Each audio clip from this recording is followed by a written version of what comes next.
guys, with TPC, we are here at the CZ Houston booth, and together with Louis, we asked Angus Hobdell what's new and what's cooking.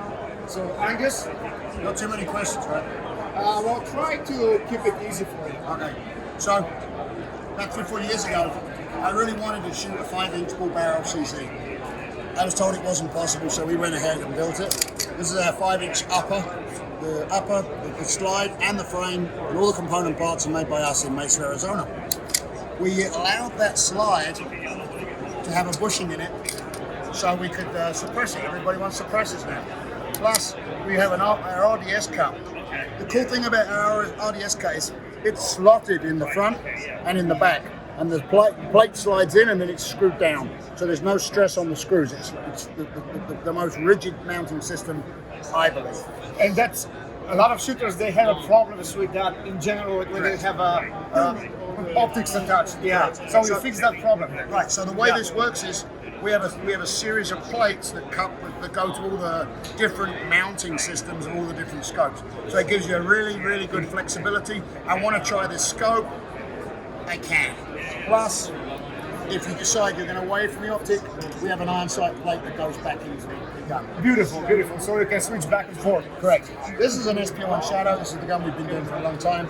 It's a beautified Browning Hi-Power. One of my guys went to work on this, did some stippling, put a beaver tail on it, a large safety, and our proprietary low mount sights that actually match the slide.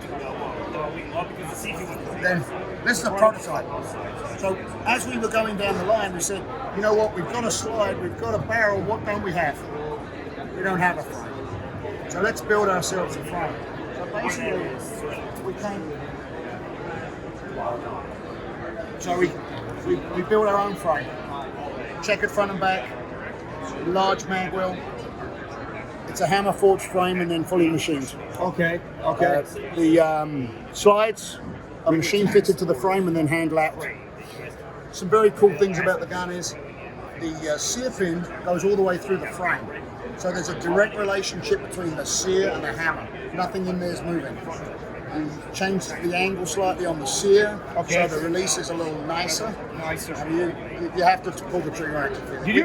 I think that you had some changes also in the frame. I see that it's absolutely flat from both sides. Well, not so much. I mean, if you look at the shape here, this is Picatinny rail. Yes, yeah. So we cut 2 slots in here, and we can put a Picatinny rail on like this.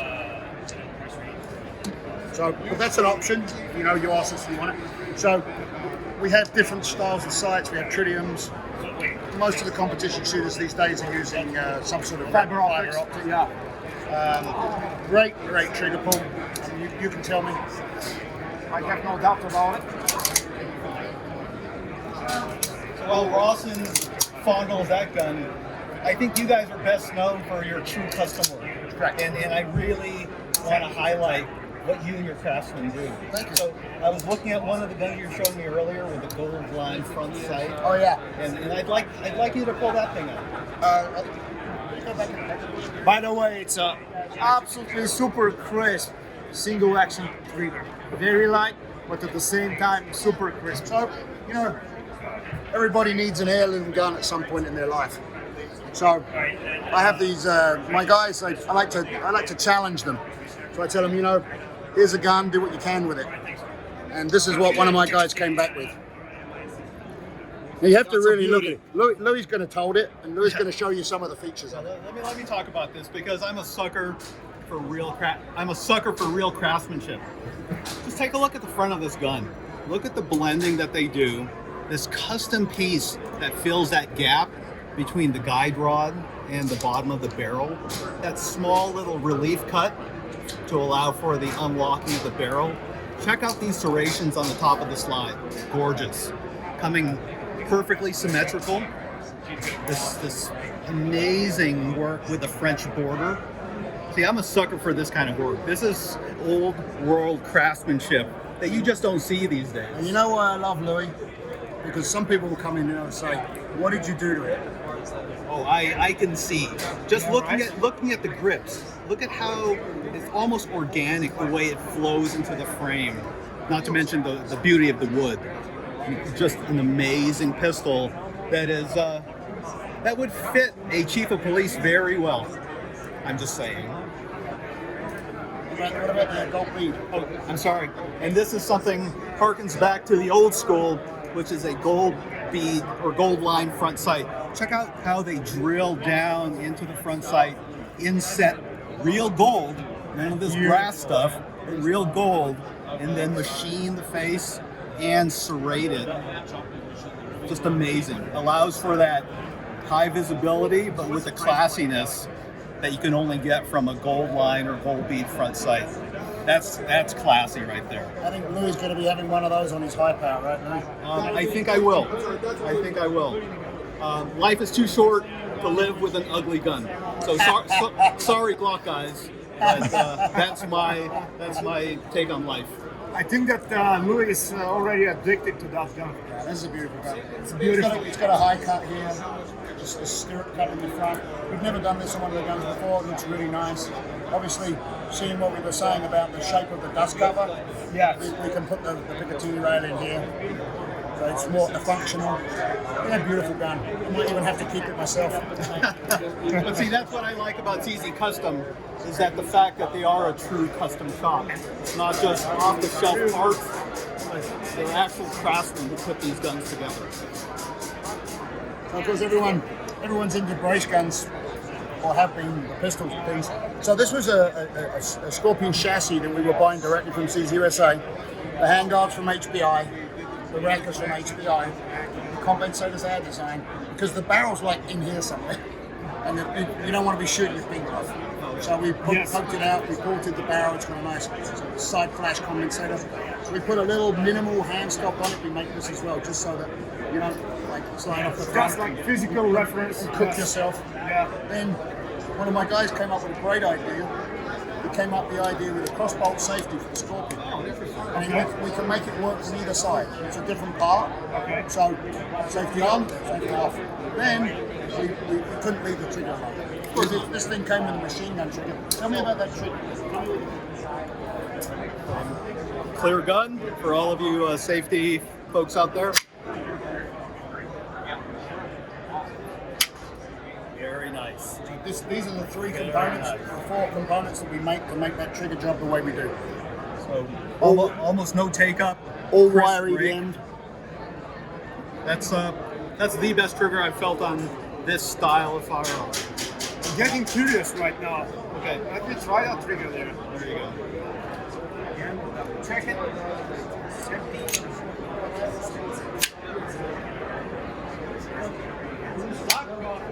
Oh, crazy. About 3.5 inches. We got the screws in there to set it for over travel and back. Beautiful. When we built the first trigger on the first Scorpion, we were like, straight to the machine shop.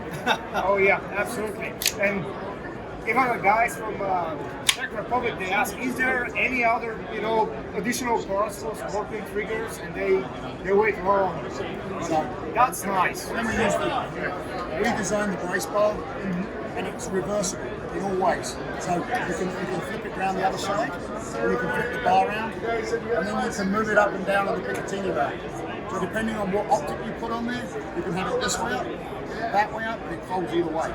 This is tail hook, as we know, and this is SIG. In my opinion, this is the best folding knuckle on the market. Feel that. There's absolutely no play in it. No, Zero. absolutely. I haven't found anything else that is that good.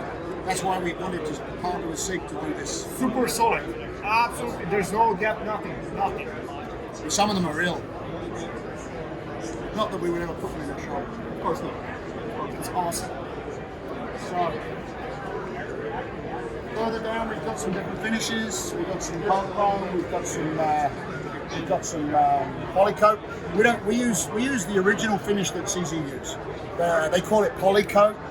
It's a bakeware finish made in Switzerland, of all places. So it's Swiss. It's got to be good. This is hard chrome. Wide safeties on this gun. This has a direct mounted RMR.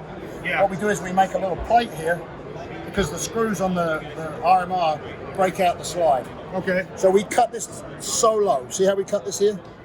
I'll show you a picture. But we actually cut into the firing pin channel, and then we replace the firing pin channel in the plate. If you went any lower, the plate would fall apart. Oh yeah. Right? Yeah. So this is, I wouldn't make a claim that this is the lowest, but it's certainly the most flexible to mount SRO or RMR. It looks really low. It looks really low here. So absolutely. So there's no problem with the firing pin or set mount? No. Okay. Beautiful. And that's a single action only, right? That one's a single action. Yeah. So the one down the end, the crown one, old crown one. This is in 357C. Okay. So for those guys who like the big bang, this is a 357C. Again, optic ready. Take the plate off, put the plate on. Way to go. Squeeze my trigger. Squeeze the trigger. We're gonna do those t-shirts again. Yeah, right. The pink ones that said squeeze that trigger. Squeeze the triggers. Hey, that's why it's called the CZ Customs, right? 6 hours. I mean, he's one of these two. Yeah. Thanks for coming in, guys. Thanks for your time. Thanks, Louis, for those wonderful things. I'll be sending, when we catch the video of that, I'll be sending that to the guy who built the gun. His name's Tyler. So, thank you, Tyler. Awesome, Angus. Thank you so much Thank you. about the information. Thank you very much. Please don't forget to like, share, and subscribe.